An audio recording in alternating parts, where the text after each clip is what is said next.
What the heck is that? That's a Volkswagen. So it's a kit? It looks like a Bentley, but Bentley. it's a VW in the back. I mean, this is nuts in here. So looking around here immediately, you're way into European cars more than American cars. I decided I want more cars, so I sold most of the big ones so I could get small ones. I don't want to burden my two daughters with the task of selling all these cars if something happens to me, so I'm going to keep my few favorites and sell the rest of them. So what about the Woody here then? Paul, you were trying to get this running when we rolled up on it. What was wrong with it? They used a manual choke wrong. When they started up, they forget to put the choke in and fouled the plug Right. out. Oh, so you think you had a foul plug? Yeah, it does. Yeah. Yeah.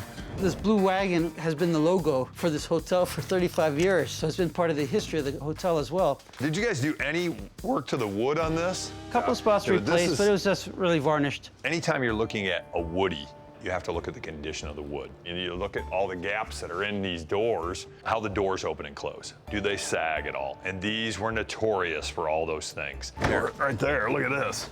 I know, I saw that. The rest of the body, that can be played with, but the wood itself, condition means everything, because you could end up dumping 50 to 100 grand in trying to fix wood. Yeah. Was this something you want to sell? One car that I thought I would never sell, but getting older, it's time to make the break. It's not perfect, but it's in good shape. 35,000. Not in this shape.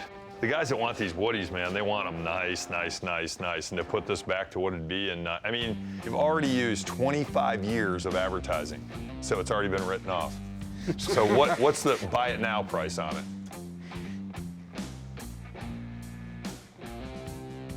30. Whatever they picked apart in the car, they were right. It's got some issues. It's not perfect, I'll admit that. My brother is totally interested in this Woody. Look at this, Robbie, here's the situation. That's why it's moving, right there. There's no bolt in it. So I'm just trying to help him out by looking over the vehicle. There it is. What's that noise? If I see something that I need to point out, then I will. Hear it? Back here. You hear that? Hear that clacking? Yeah, a little squirt over there. Yeah, a little Little squirt where? on the belt. See what happens? It's definitely not the belt. Paul thinks it's a belt. You stand back here and listen. Run that throttle and you'll hear it. I think the engine needs to be rebuilt on this thing. What do you think? Is it a valve? If it was a valve, it would be a steady staccato. Even if it's a valve job, it's still money. I'm gonna let my brother and Paul sort it out whether or not it's a belt or a knock in the engine. What about, I saw you had a really solid 65 Volkswagen Bug over here. Yeah. I'm more interested in the Volkswagen. I think solid, man. How long have you had this, Rob? 7, 8 years. It's getting to the point that any car from the 1960s in this good a shape is basically a unicorn. Pretty solid car, man. I'm telling you, if you've ever driven a Bug, there's just that certain smell when you get in, and then it's the sound, and then it's being so close to the dash. You gotta Never get tired actually of the want to sound take it of out, these or things, can you? man. Hey, you want to take it out, Mike? Yeah, let's take it out. This is a sunroof car. It's an original paint car. It's a California car. It's been here its whole life. This is the car I'm interested in. Yeah.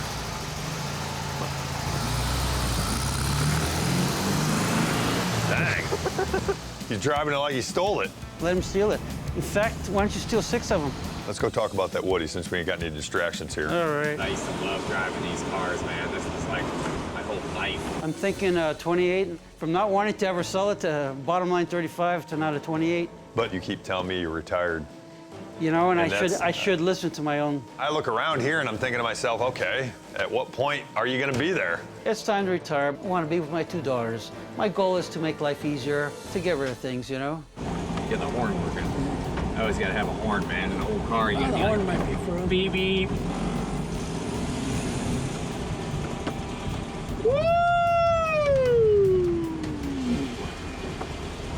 Whoa!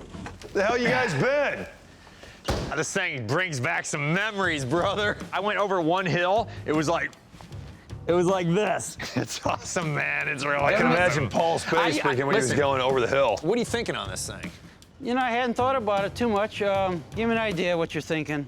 The cool thing about this is that it's a California car, solid car. It's got a sunroof. It's presentable. Straight up, synchros out. It's kind of a big deal to do. Take the engine out. Oh yeah, you gotta take the Yeah. engine out. 6,500. Where you guys at on the Woody? I told him I wouldn't do any more than 26. And what'd you guys come up with? He was at 27.5. What I'm thinking, honestly, is 35 for both. And I'll buy you a beer. So you're talking 8 grand on this thing.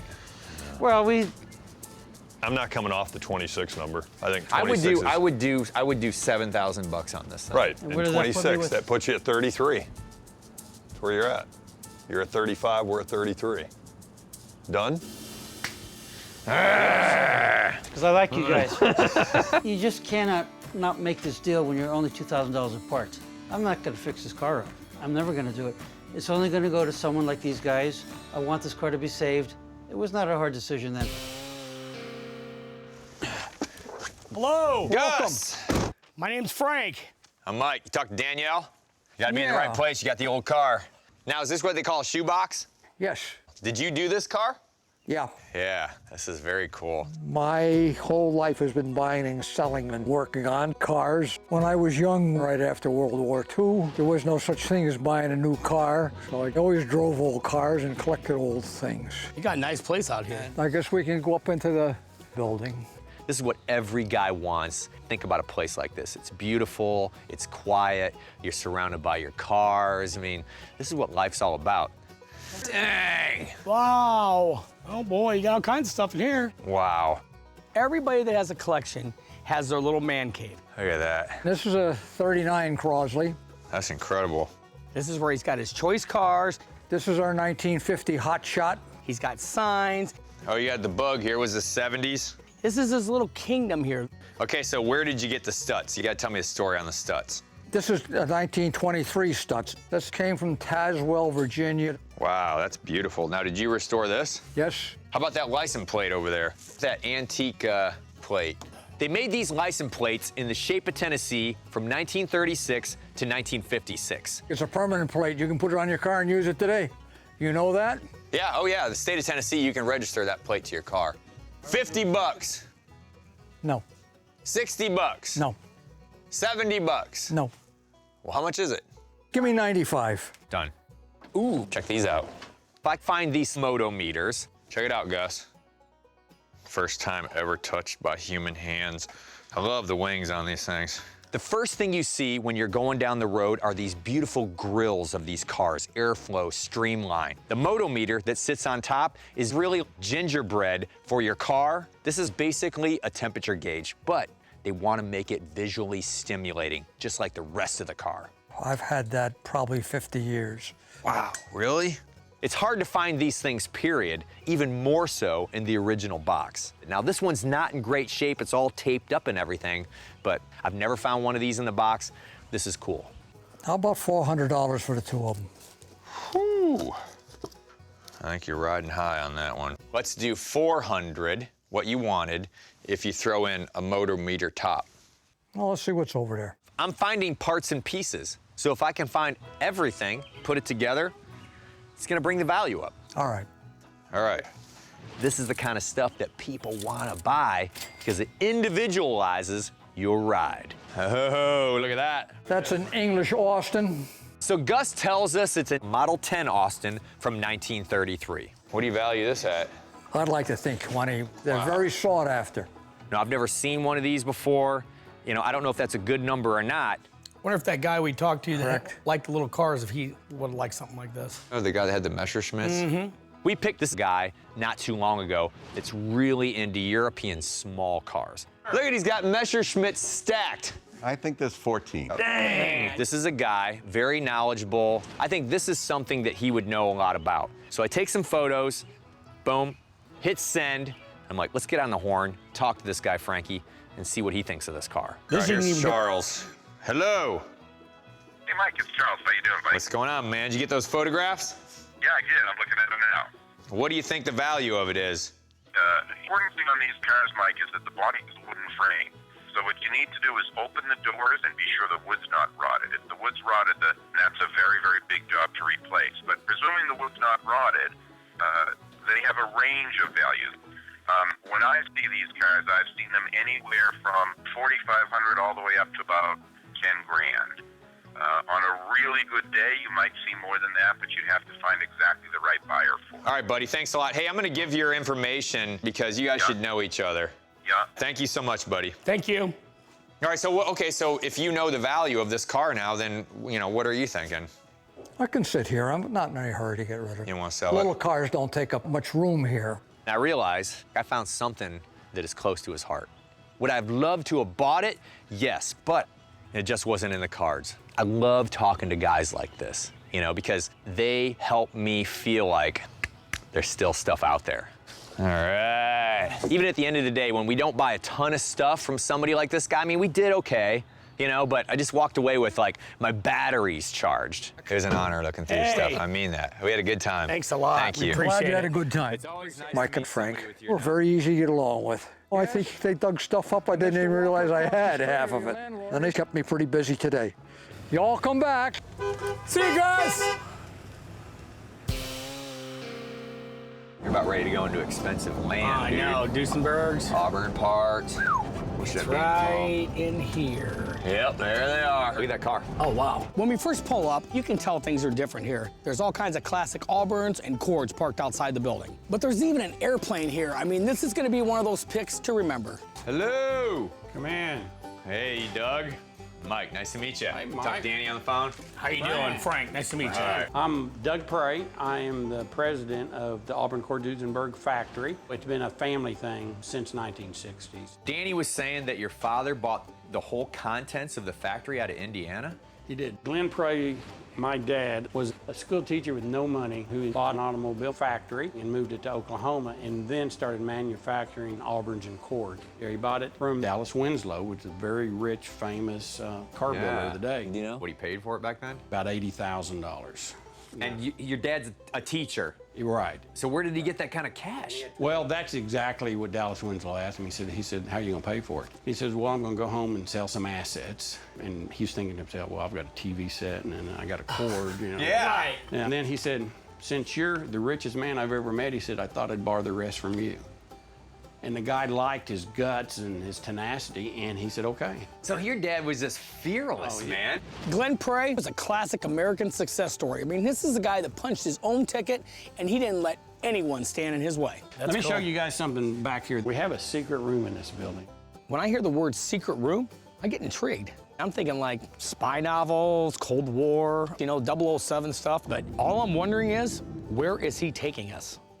This is the secret room. We walk past this plywood door, and I'm expecting a dungeon. Okay. This is not what we expected. My dad, Glenn, said, I'm going to build an ageless automobile. I'm going to bring back the Cord.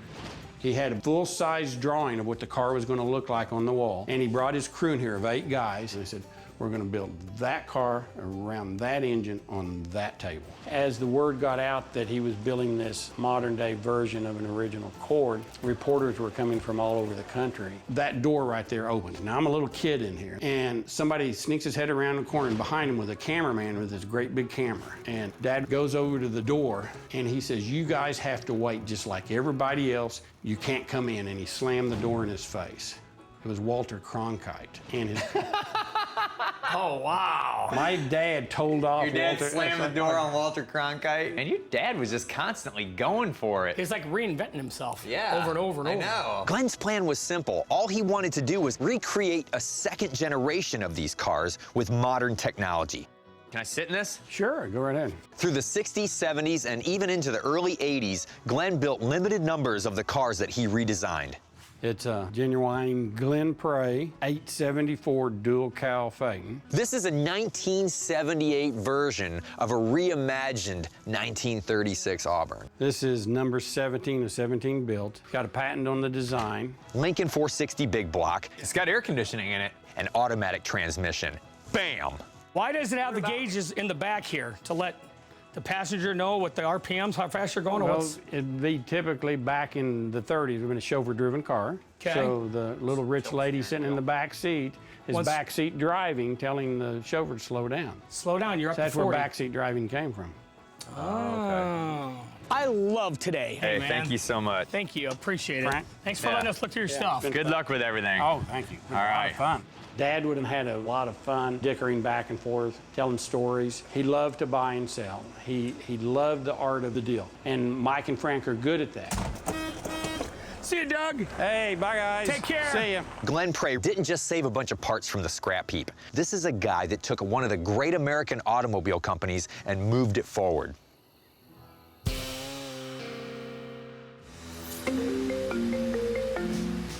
Hello. This is Al. You came over looking for the Isetta the other day? Yeah. Hey, what's up, man? How you doing? Oh, pretty good. Did you get it going, Al? Yeah, it actually runs pretty good. Runs better, pretty Oh, good. you got it running. I'll be there in a couple hours. Might be fun. All right, buddy. Thanks. Cool. Hey, that's funny. Here's the deal. I told him, remember, I said, don't call me unless you got it running. It's Running. 11 grand. That's what you said. I'll I'm back you gonna up. do a Yui here. Look at this. He's already got the gate open. You know what that means, right? That means he's been probably test driving That it. means, yeah, exactly. Yeah. Whoa. All right. Oh, man, he buffed it out. He buffed the heck out of it. Yeah, well, that means he's motivated to sell. It is nice. Look at the paint. Beautiful. I'm hoping the thing runs and sounds as good as it looks. That's gonna probably buff the up the door on price, this dude. time. I could not believe it was the same one. I mean, they must have worked all night on it. Hey! Al! Man, you buffed it. Hey. Yeah, you gotta have a buff car. I mean, it looks like it was freshly painted. Yeah. Yeah. Yesterday we went and we bled the brakes, put a new battery in it. We put an air cleaner on it. We got done about 7:30, 8 o'clock last night, just before it got dark. It came out pretty nice considering. Cleaned it. We even put new carpet in there for you. We bled did? the brakes. Yeah. Check it out. All right, new carpet. Whoa, look at that, Frank. It looks beautiful, but to be honest with you, it's about the mechanics with this thing because that's the expensive part. Can I start it? Sure. All right, let me get in there. Cool. Yeah. There's a lot of car here for the size of this thing. I mean, it's like 4.5 feet wide, 7.5 feet deep. The two rear wheels are only 19 inches apart. I mean, top speed, 45 miles an hour, but the slower you go in an Isetta, the cooler you are. And she runs. Feel the power, baby. Yeah. Can I drive it? Yeah, you can drive Sure. it. Go for it. I cannot believe that he and Deb got this thing going. You're not gonna get in there with him? I'm good. There, got it. And there he goes. Woo! That's taking right off. It runs sweet, it shifts amazing, the brakes work perfect. Here I go. Boom, take off, I'm cruising down the street and I'm like, this is perfect, man. They're a little different than an average car. The shifting is a little strange till you get used to it, but he did fine. At least he brought it back and had a grin on his face, so that's what I like to see. It's pretty cool. I haven't driven one in a long time, What do you man. think? They're a little different The to last drive. one I drove had no brakes and you had to use the emergency brake. Yeah. What gets me going about this car is that I'm buying it from Al and Deb. They own a number of these, so they know what they're doing. So what's going on? Where are we at with it? Well, Now that we buffed it out, how about 13? And I got a clear title. She runs great. Al? I think 13 is a fair price for that. What do you think needs done to shake it down the rest of the way? Needs to be driven. We need to readjust the brakes because they're new. Are they juice brakes? They're hydraulic juice brakes and all that stuff is new. I mean, obviously, condition matters. How solid is the car? This is a California car, very solid. And the great thing I like about these cars, when I'm talking to Al, is he's the mechanic. Well, I came over thinking that I was gonna spend 11, because we talked about it. Right. And to be honest with you, you guys have done a lot I more spent all day on it. cosmetically I bet, yeah. to it. I'll come up 1,500 bucks, 12.5. 12.5. Yeah. I'm still kind of stuck on 13. I'll tell you what, if you go 13, Mike, I got a surprise for you. You have your own little hula girl to put in the back. That's fine. That's solar 500 Yeah. bucks. that go, that move. Is that solar so it moves in the back? She moves in the sun. All right. She knows how to stroke people. I'm a woman, so a little bit of charm, it does excellent. You can always get that extra few dollars or that get a mile or two You extra. wiggle the right way, it works out Yeah. good. And then the perfect thing that you need to wear when you're driving your new Isetta is an Isetta shirt. Wow, man, she's a salesman, isn't she? Look at that. That is an Isetta shirt. What is that, a fried egg coming out That's of a there? fried egg. 'cause Why, they because there's used no to- air conditioning? No, because they used to call it the egg. This car has history. They called it the egg. Al went above and beyond what he should have with this car. I like the car. It looks a hell of a lot better than I thought it would. Thank you. I'll do the 13. Thank you, sir. Thank you. Thank you. The other day when I looked at this car, retail to me was 15 grand. But now, looking at it today, these guys went the extra mile. I'm thinking retail now, 18K. It did turn out very nice.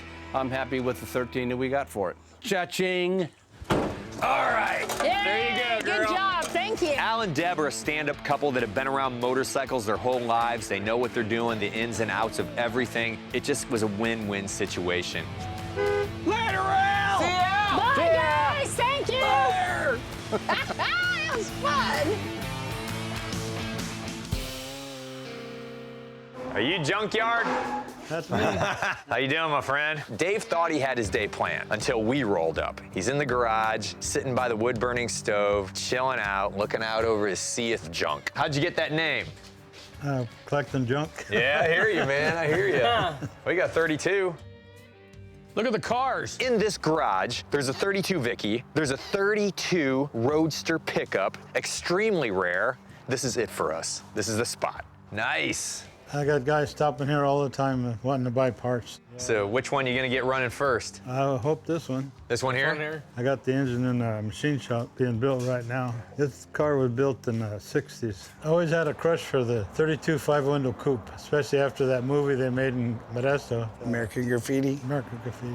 Watched it the other night, actually, and it's a 5-window coupe racing a 55 Chevy. So, you know, I kind of hold the lore that, you know, hey, that movie's about my dad. You lived American Graffiti. You're looking for something more complete once you take a trip around that pickup over there and head towards the back. Over this way? Yeah. All right. We're in luck. These guys want to play ball. They're willing to let us look around. There's a 48 Harley over there. I've said it before, and I'll say it again. It's the international language of junk. Oh, wow. It's a 1948 Harley Survey car. Look at that. It's a little buried, but Have you guys had this running?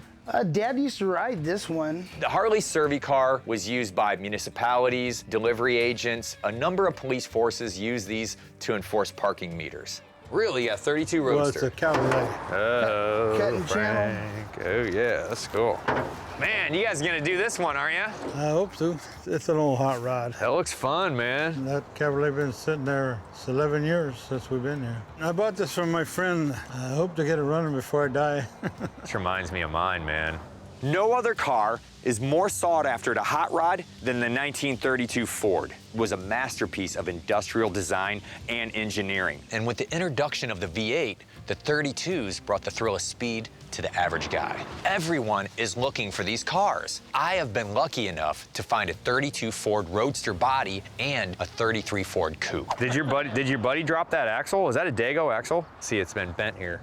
Yeah. These modified axles lowered the stance of the front of the car. I mean, from what I know about it, was down in San Diego, they call them Dago axles. Stronger, lower, faster, cooler, and stone cold awesome. Is this your truck, the 32? Yeah. When I was young, I wanted to have one of each model. Well, there's 14 models, and I got as far as 10. Now I got 4 32s. Have you really? You've had that since the 60s? Yeah. No doubt. I got a 32 Vicky, and a 32 Roadster pickup, and a 32 closed cab pickup, and a 32 Cabriolet hot rod. I love them all, but the 32 Roadster pickup would be the last one to leave. All right, so how long have you had the 32 Roadster pickup? At least 20 years. Yeah, it's got stock motor in it? Yeah. It's got 32 motor in it? Yeah, 4x9. They only made a little over 600. I know, those are rare, man. Those are very rare. Yeah, I found that in Modesto. Dave started talking about the 32 Roadster pickup. I knew it was off the table. I mean, this was his holy grail. All right, he's got bragging rights, man. He found an original 32 Ford Roadster pickup. Extremely rare. I think they only made like 600 of them. They reproduced the body of these vehicles because people want them, man. They're sought after. It looks solid, man. It looks really solid. This used to be it came from LA. It used to be a plumber's wagon. No doubt. This guy's rolling in 32s. It's good to be Dave. Has anybody gotten crazy and made you any offers on the Roadster pickup? They've been here forever. I'm sure I'm not the first guy that's asked about them. A guy in New York, he offered me $50,000. 50,000? And you passed on that. Good for you, man. It's not always about the money. I was like, you were offered 50 grand and you turned it down? Dang. You like it. Everyone is looking for these cars. So when you see so many of them in one place, I mean, it's a mind bender, man. Especially not being able to buy them. Whoa. Can't say I didn't get to ride it. As far as freestyling goes, today wasn't bad. I mean, we didn't walk away with a car, but we got to talk shop with a couple guys that love them just as much as we do. All right, Junkyard. Okay. Swap meet. It didn't hurt that much. They didn't take a 32, so I think they're welcome back. See you guys. Here they go.